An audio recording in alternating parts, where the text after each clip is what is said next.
اللہ یہ میرے ساتھ کیا ہو گیا؟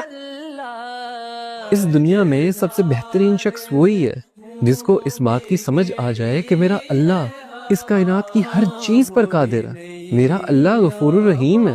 جس انسان کو یہ سمجھ آ گئی وہ انسان اس دنیا اور آخرت میں کامیاب ہے۔ ایک دفعہ آپ صلی اللہ علیہ وسلم کی محفل میں ایک بدو آ گیا۔ اس زمانے میں بدو ان لوگوں کو کہا جاتا تھا جو جاہل تھے۔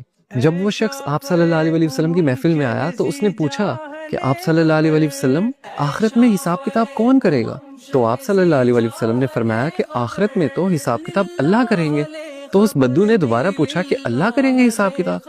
آپ صلی اللہ علیہ وسلم نے فرمایا ہاں اللہ کریں گے۔ یہ بات سن کر وہ بدو مسکرایا اور کہنے لگا کہ آپ صلی اللہ علیہ وسلم مجھے اجازت دے، اور وہ وہاں سے اٹھ کے چلا گیا۔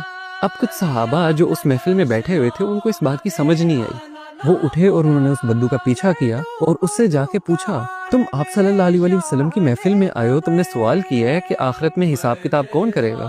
آپ صلی اللہ علیہ وسلم نے تمہیں جواب دیا کہ اللہ کریں گے، تم مسکرا کے اٹھ کے کیوں آ گئے ہو؟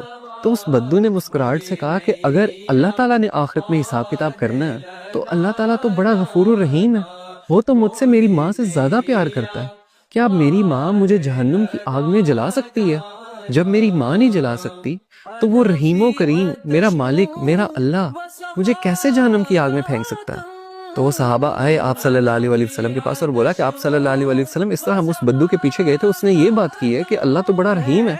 تو آپ صلی اللہ علیہ وسلم نے فرمایا کہ اگر اسے اللہ کی رحیمی پہ اتنا یقین ہے نا تو اللہ کبھی اس کو اپنی رحیمی سے مایوس کر نہیں سکتا، کیونکہ اللہ اپنے بندوں کے لیے بالکل ویسا ہے جیسا اس کا بندہ اس کے لیے گمان کرتا ہے۔ اگر اس کے بندے کو یہ یقین ہے کہ وہ بڑا رحیم ہے تو اللہ تعالیٰ اس کے لیے رحیم ہی ہے، اللہ تعالیٰ اس کو معاف ہی کرے گا۔